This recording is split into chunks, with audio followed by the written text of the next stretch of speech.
El aire.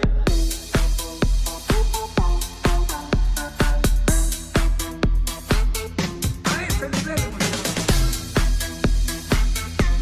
no seas cojudo. El aire.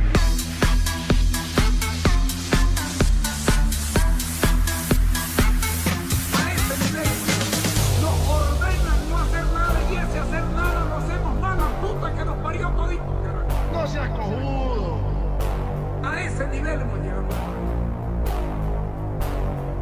Puta, será el país de mierda este que nos tocó. Nos ordenan no hacer nada y ese hacer nada lo hacemos mal, la puta que nos parió todito, carajo. No seas cojudo. A ese nivel hemos llegado.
Yo soy Mirta, mi apodo es Pepita, todo el mundo me conoció siempre por Pepita.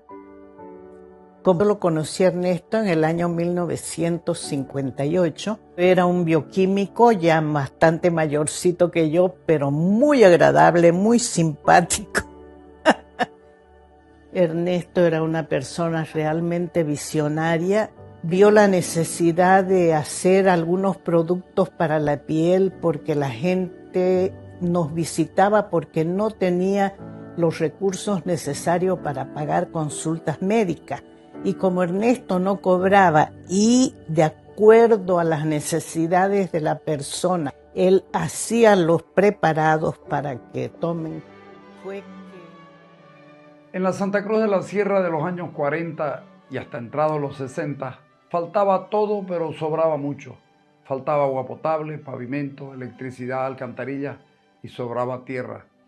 Cuando llovía las calles se convertían en verdaderos ríos, pozos y barro, que era un problema grave para la población.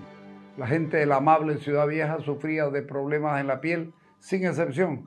Herpes o culebrillas, remazalada, mal de ojos, suso, empeines, rasquiñas, eran cosas de todos los días. El querosén, los raspados, los hervidos de algún árbol, o si se tenía suerte, algún viajero llegaba hasta acá, desde Brasil o Argentina, con algún remedio que aliviaba. Con el correr de los años más adelante en la calle París, se instaló un joven palestino, turco como se le conocía en ese tiempo, hijo de padres migrantes que llegaron de Belén cruzando medio mundo.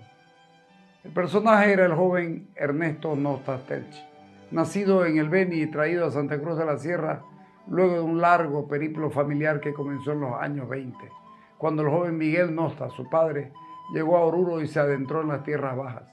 Los años 50 fueron muy duros para Santa Cruz. En esos años vuelve desde La Paz el jovencito Ernesto, con su título de químico farmacéutico, un cartón que era el testigo de sus primeros esfuerzos y dedicación.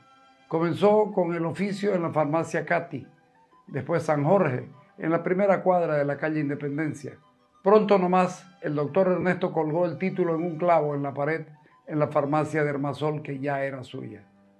Farmacéutico por la fuerza del cariño y del dolor, su hermano menor, Miguelito, había fallecido en las pobrezas y carencias de todo, a consecuencia de una enfermedad probablemente curable, porque no hubo cómo conseguir un antibiótico a tiempo que hubiera servido para salvar al niño.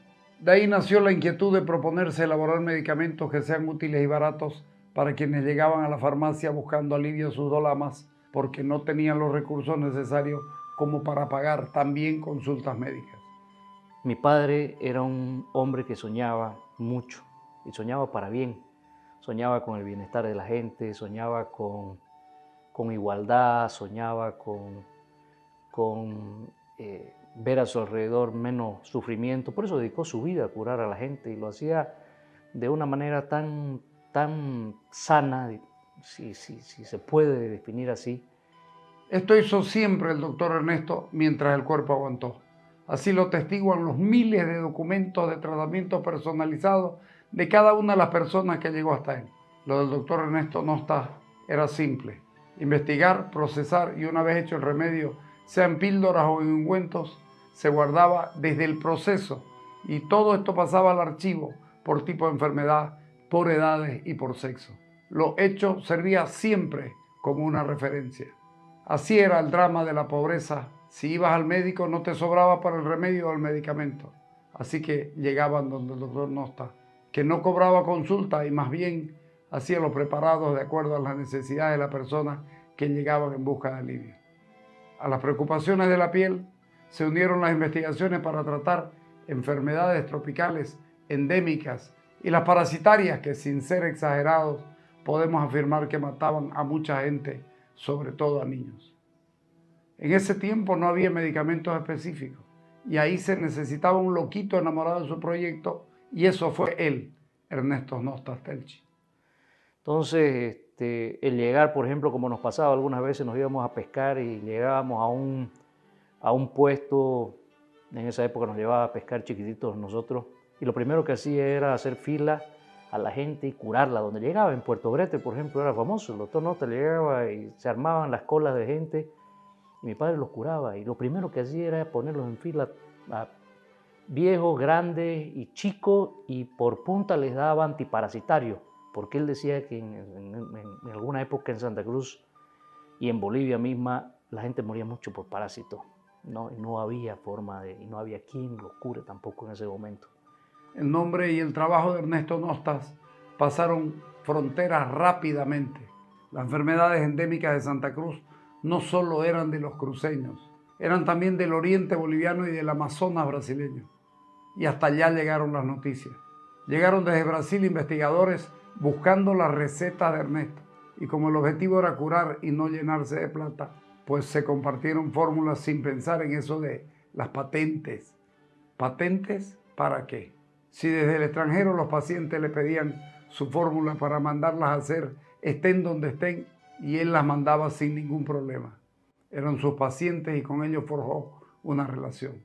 Entonces, ¿por qué no atenderlos igual que a los 150, 180 pacientes de toda laya y clase social que a diario hacían fila en las aceras de Dermasol buscando alivio a sus enfermedades? Que él no medía condición económica, no medía absolutamente nada. Eran 170, 200 personas diarias que él atendía y lo atendía con cariño, ¿no? En un momento comentábamos que llegaba la gente a veces con gallina, con su pato para pagarle, porque no, más que todo para agradarlo, porque no le cobraba, él sabía quién podía pagar y quién no.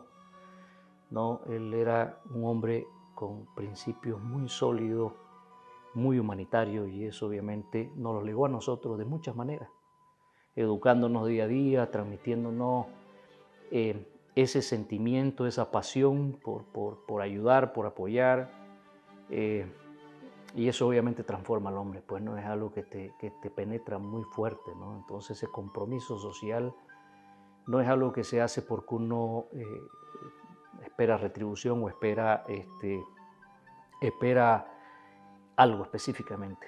Lo hace porque uno lo tiene adentro, porque nos han criado con ese sentimiento, con esa pasión.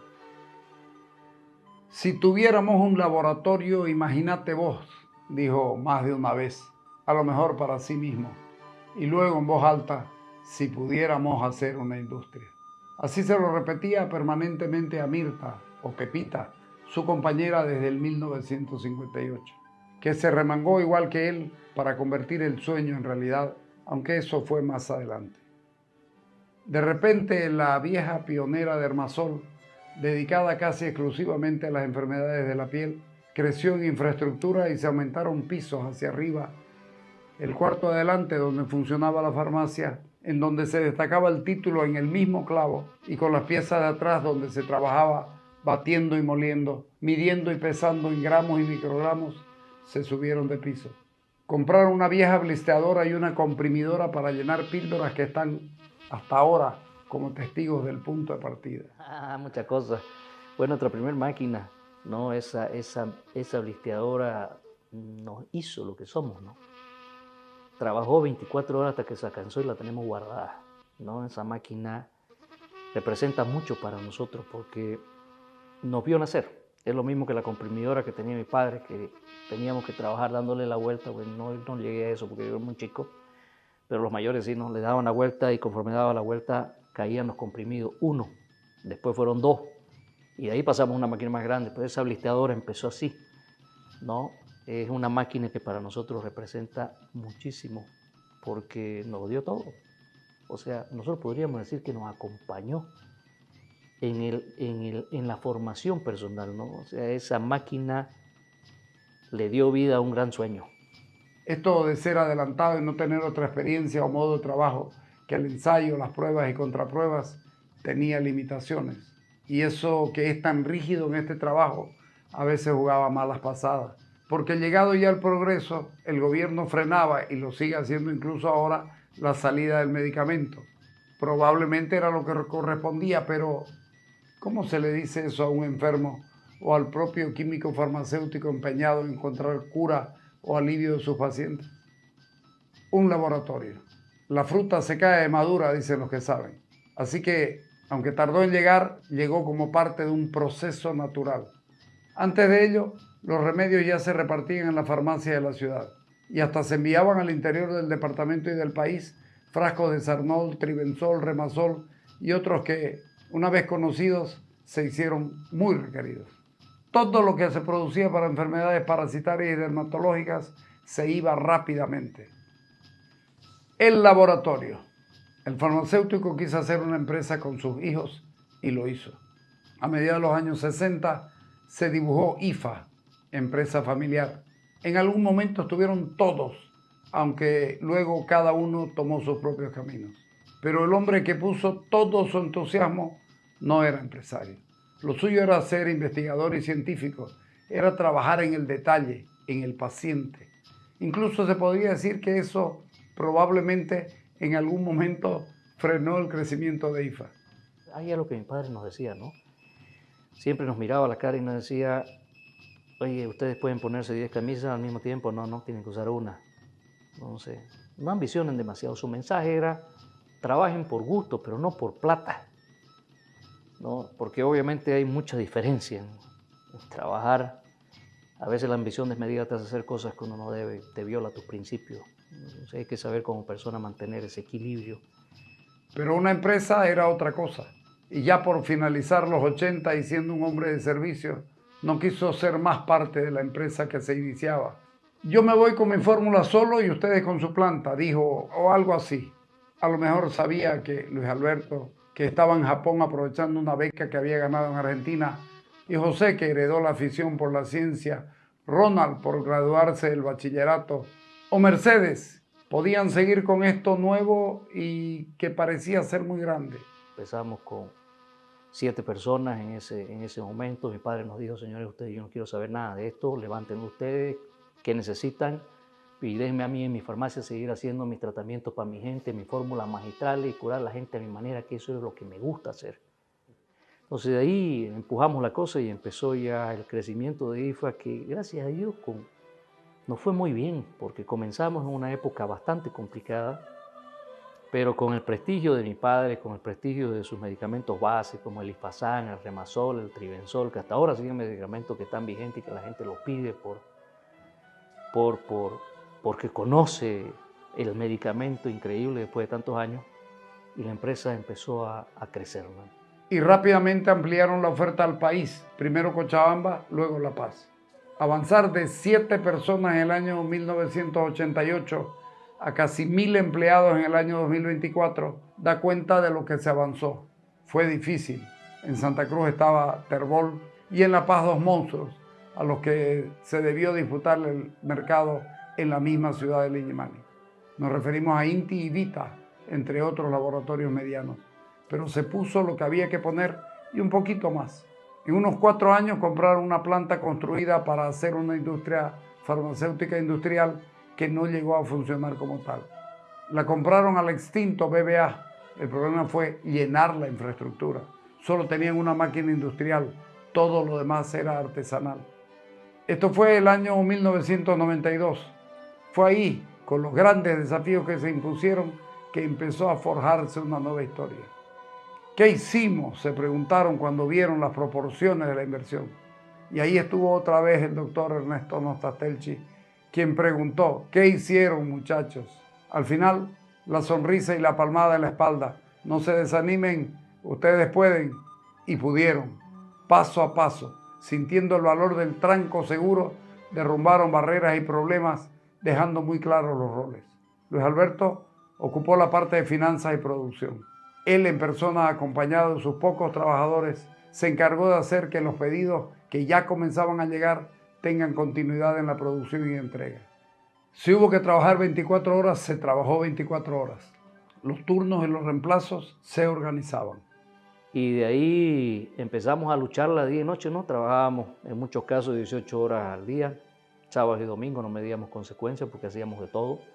Y hoy por hoy se ha transformado en esta gran empresa y esperemos todavía seguir creciendo. El desafío es muy grande. Tenemos muchos sueños por cumplir todavía y estoy seguro plenamente que con el apoyo de nuestro hijo esta empresa va a ser un gran orgullo para Bolivia. Tal vez va a ser la primera multilatina en los próximos 5 años. Ronald se hizo cargo de la parte comercial, pero también oficiaba de vendedor y visitador médico, trajinando la ciudad y más adelante el país para convencer a farmacias y médicos de la calidad de su producción. Había que dar respaldo al trabajo de José, quien se hizo cargo de la parte técnica, química y productiva. Él se formó en Estados Unidos de Brasil en química y farmacia y era quien se encargaba de supervisar que la calidad sea el primer objetivo. Estaban vendiendo remedios, estaban metiéndose con la salud de la gente y siempre respondieron a esa responsabilidad. Esa inocuidad, esa limpieza es parte de cumplir con la norma. Pero aparte de eso también hay una cuestión de responsabilidad, por favor. O sea, yo no puedo producir pues, un medicamento en condiciones que no sean las adecuadas. Nosotros estamos jugando con la vida de un ser humano. O sea, un ser humano que pone en tus manos de ese medicamento su salud, en muchos casos su vida. La Paz era el centro del poder farmacéutico. Consecuentemente, ese era el espacio donde se debía sentar presencia y ahí debió viajar Ronald. Tuvo el apoyo del doctor Lakis, otro árabe libanés, que ya conocía IFA en Santa Cruz y se jugó por ellos.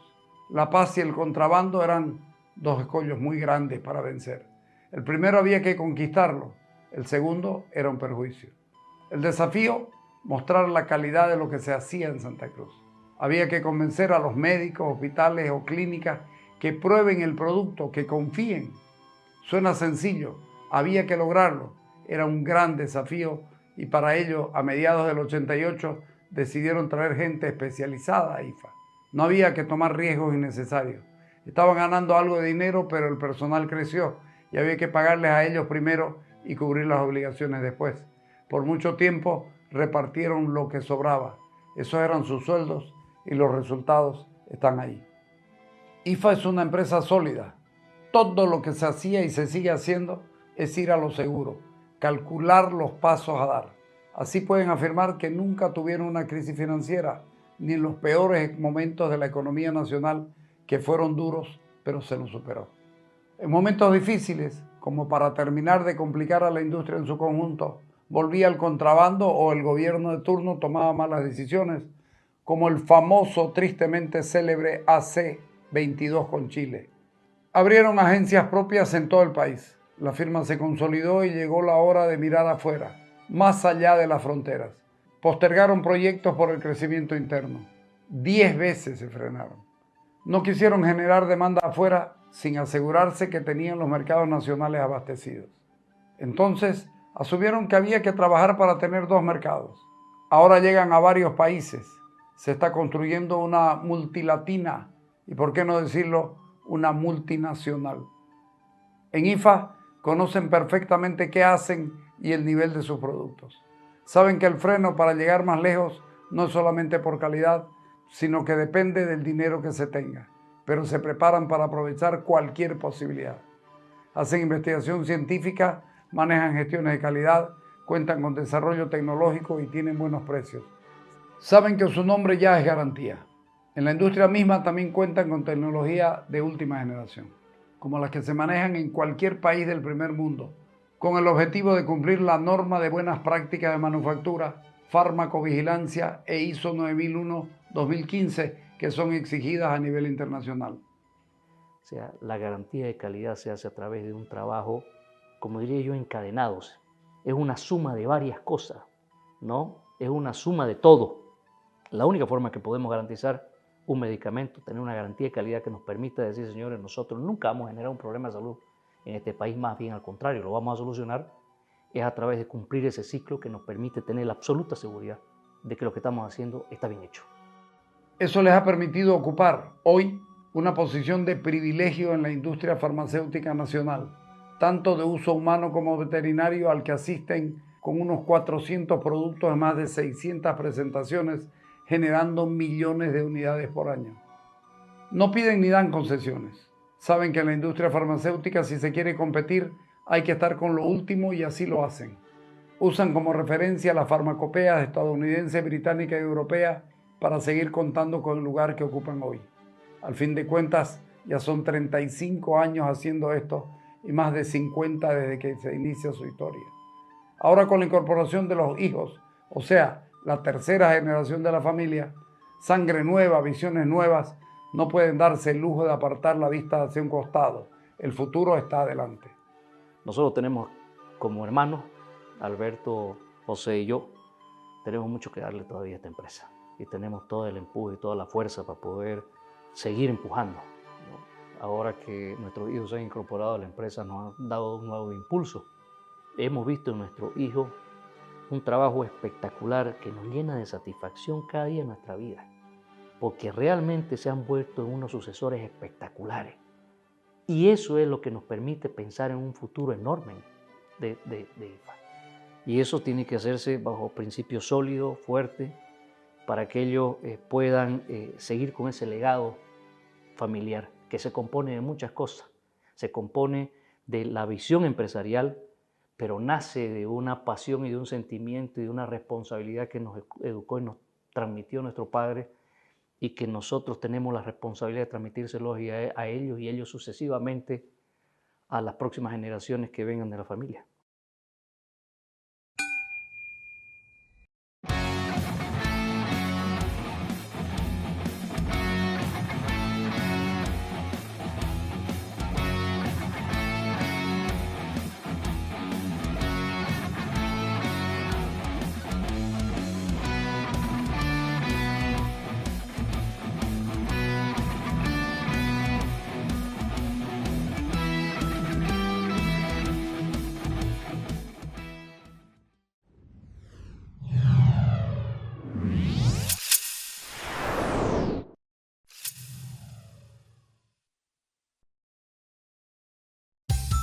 Llegó el perdonazo navideño. Ponete al día hasta el 17 de diciembre. 100% de descuento en multas e intereses desde 1995 al 2016. 50% de descuento en impuestos municipales e impuestos a la transferencia de las gestiones 1995 a 2015.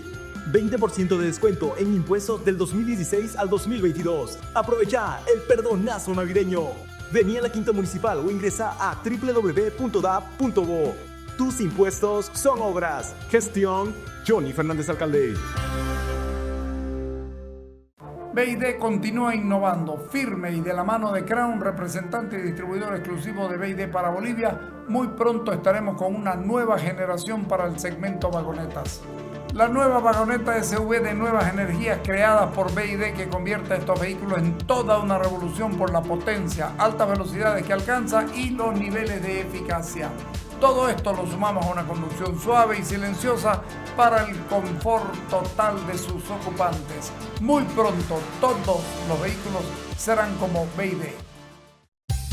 Llegó el perdonazo navideño. Ponete al día hasta el 17 de diciembre. 100% de descuento en multas e intereses desde 1995 al 2016. 50% de descuento en impuestos municipales e impuestos a la transferencia de las gestiones 1995 a 2015. 20% de descuento en impuestos del 2016 al 2022. Aprovecha el perdonazo navideño. Vení a la Quinta Municipal o ingresa a www.dap.bo. Tus impuestos son obras. Gestión Johnny Fernández Alcalde.